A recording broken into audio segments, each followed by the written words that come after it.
فلان ولكن الفريق فلان الفلاني لم يرد. الفريق الذي يمنحك اللاعب ويمنحك مكرمة منه أو يتذكر ما فعلته معه ويعاملك بالمثل. مثلا تذكرون قبل كأس أفريقيا حينما تأخر مجيء أشرف حكيمي، كان باريس سان جيرمان قد طلب منه أن يلعب نهائي كأس السوبر. ماذا حدث؟ تم الاتصال بين ناصر الخليفي وفوز الرقجع وتم إعطاء ترخيص استثنائي لأشرف حكيمي، في حين أن عطية الله لم تعطه هذه الأفضلية.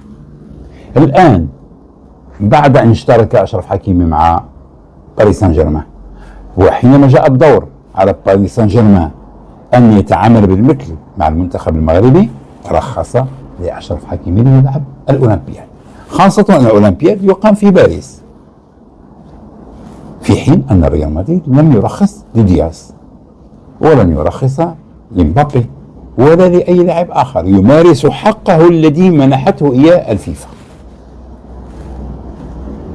ياسين بونو أيضا تم التفكير فيه ولم يكن في الأولمبياد.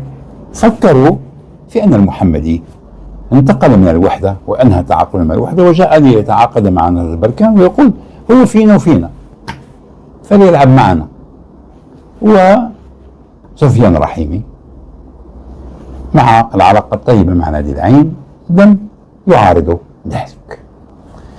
اليوم بغض النظر عن أن هذا غير موجود وهذا غير موجود، حينما أنظر إلى اللائحة أنا على الأقل أقول 10 لاعبين إذا لم يكن 11 أو 12 لاعب شاركوا مع المنتخب الأول مع وليد الركراكي، بمعنى بأن عامل الخبرة والتجربة متواجد لدى هؤلاء اللاعبين. نريد أسماء حتى نؤكد، حتى نقال بأن نقول كلام من فراغ.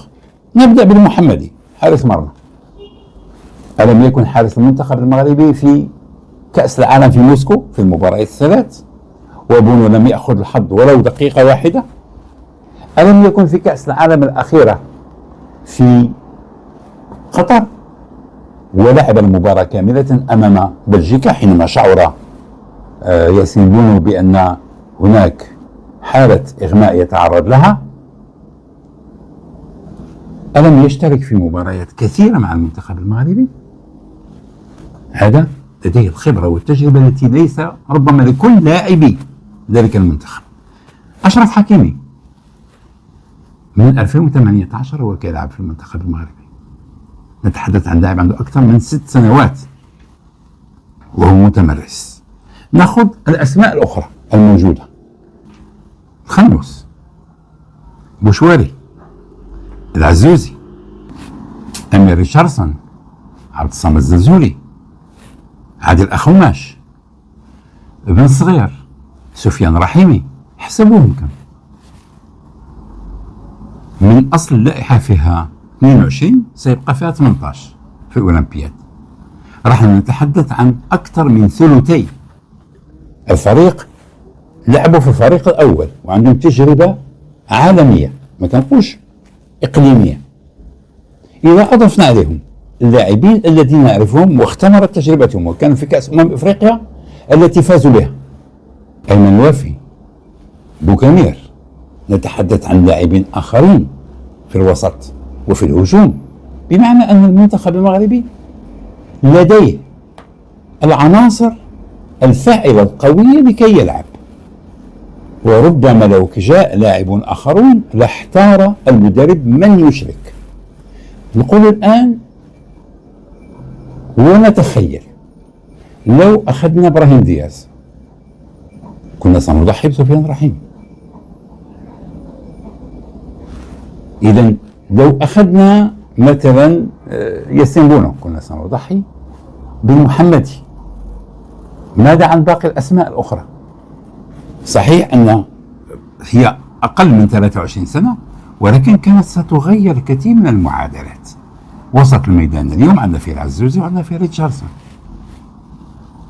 وإذا أضفنا عليهم الخنوس هذه 3 الهجوم عندك بن صغير، وعندك سفيان رحيمي، وعندك عادل أخوماش. من عندك ليلعب رأس حربة؟ ربما سيستعينون بسفيان رحيمي يلعب رأس حربة، لأن ما عندكش رأس حربة. كان ممكن أن نستعين بالكعبي، ولكن ننادي عليه ربما لم يفكر حتى فيه، لأن عندك الزازوري كلاعب على الجبهة اليسرى، بن صغير كلاعب على الجبهة اليسرى، أخوماش على الجبهة اليمنى، ما عندكش رأس حربة. إذا سنضع سفيان رحيمي رأس حربة، وكأن هناك قصد في أن نضع هذا اللاعب في المكان الذي لا يلعب فيه.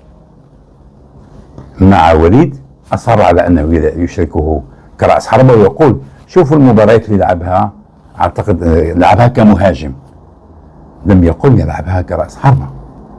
والأهداف التي سجلها أمام النصر كلها كانت على الجانب الأيسر. إذا ما نبقوش نقولوا كلام اللي هو الواقع كيكذبوا. هذا المنتخب اللي غادي الأولمبياد، راه كثير من البلدان ستحسدك على أن لديك هذه المجموعة، فلا داعي للشكوى من الآن. ثم دعنا نسأل، ماذا نريد نحن من الألعاب الأولمبية؟ نريد أن نفوز بالميدالية الذهبية؟